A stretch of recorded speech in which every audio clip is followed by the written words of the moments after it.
नमस्कार मैत्रिणींनो. तर हा 34चा कटोरी ब्लाऊज कटिंग आहे. तर मी कशा पद्धतीने कटिंग करणार आहे ते तुम्ही व्हिडिओ स्किप न करता पहा आणि उंची कमी जास्त कशी करायची आहे ते तुम्हाला समजत नसेल तर या व्हिडिओमध्ये लक्षपूर्वक तुम्ही व्हिडिओ पहा. तर पूर्ण स्किप न करता व्हिडिओ पाहिला तर तुमच्या लक्षात येईल. तर ह्या पद्धतीने मी पॅटर्न टाकून घेतलेले आहेत. तुम्ही पण अशाच पद्धतीनं पॅटर्न टाकून घ्या. आणि जरी कोणाची साईज पहिल्यांदा कमी असेल, जास्त असेल, काही असेल तर तुम्ही जरी पॅटर्न घेतले असेल तर सर्व ताईंना मी एकच सांगेन की तुम्ही स्वतःवरती अगोदर यूज करून घ्या. तयार करून ब्लाऊज यूज करा अगोदर आणि नंतर कस्टमरला तुम्ही ते ब्लाऊज देऊ शकता. तर ह्याच्यावरती मी कस्टमरची उंची 13 होती तर मी 1 इंच वाढवलेले आहे खालच्या साईडला. तर 14 उंची घेतलेली आहे ह्याच्यावरती. अशाच पद्धतीने मार्किंग करून घेतली. त्यांचा चौकोनी गळा आहे. तर ह्या प्रकारे मी कट करून घेतला. जर पाहिजे असं कट करून घ्या, नसेल तर आहे असं ठेवलं तरी चालेल तुम्ही. तर ह्या प्रकारे मी फ्रंटची समोरची बाजूची मी उंची कशी वाढवलेली आहे, ह्याची उंची आहे 14. तर पुढे मी 11 घेतली आणि अर्धा इंच फक्त वाढवलेले आहे. कुठे वाढवले ते पण तुम्ही व्यवस्थित पहा. अशा प्रकारे मी वाढवलेले फक्त अर्धा इंच आणि कटोरी पण आणि योगपट्टी पण नॉर्मल वरच्या साईडला आणि खालच्या साईडला वाढवून घेतलेली आहे.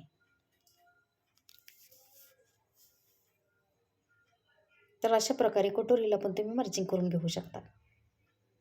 अगदी इझिली एकदम सोप्या पद्धतीची कटिंग आहे. कटोरी मी कुठे वाढवलेली आहे ते तुम्ही पण पहा. अशा प्रकारे कटोरी वाढवून घेतलेली आहे आणि कटोरीचा आकार पण एकदम परफेक्ट आहे, गोल आकाराचा आहे. कुठे तुम्हाला चपटी बसणार नाही किंवा कुठे अशी इडीवाकडी तिकडी अजिबात दिसणार नाही. व्यवस्थितच कटोरी बसणार ते. तुम्हाला पहिल्यांदा जरा थोडं अवघडल्यासारखं वाटेल कटिंग करताना किंवा स्टिच करताना. जर हा व्हिडिओ तुम्ही पाहिला पूर्णपणे तर तुम्हाला व्यवस्थित समजून जाईल. तर मी बाहीचा आकार बाही त्यांची 7 होती, 7.5 आहे. तर मी 7 इंच घेणार आहे. 7.5 घेणार आहे. तर शिलाई मार्जिंगमध्ये जाणार आहे थोडी थोडी. तर 7 इंच पूर्ण बाही राहते त्यांची. तर अशा प्रकारे कटिंग करून घ्या तुम्ही पण. मी अगोदर अस्तर कट करून घेते आणि नंतर ब्लाऊज पिसावरती कट करून घेत असते.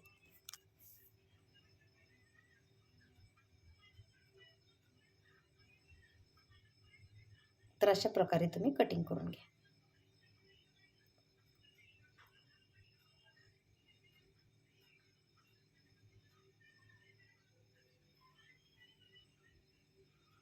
अगदी इझिली झालेलं आहे. हे पॅटर्न घेतल्यापासून मला दिवसाला कमीत कमी 8 ते 9 ब्लाऊज तयार करते मी. पहिल्यांदा मला फार उशीर लागायचा. अर्जंट ब्लाऊज आला तर पेपर कटिंग करण्यासाठी, ब्लाऊज तयार करण्यासाठी मला 1 दिवस पूर्ण जायचा.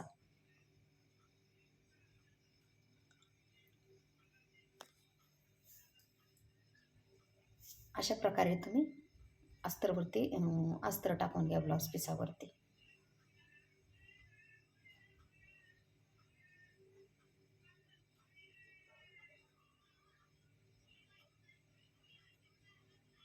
हे पहा, ह्या प्रकारे मी कटिंग करून घेते.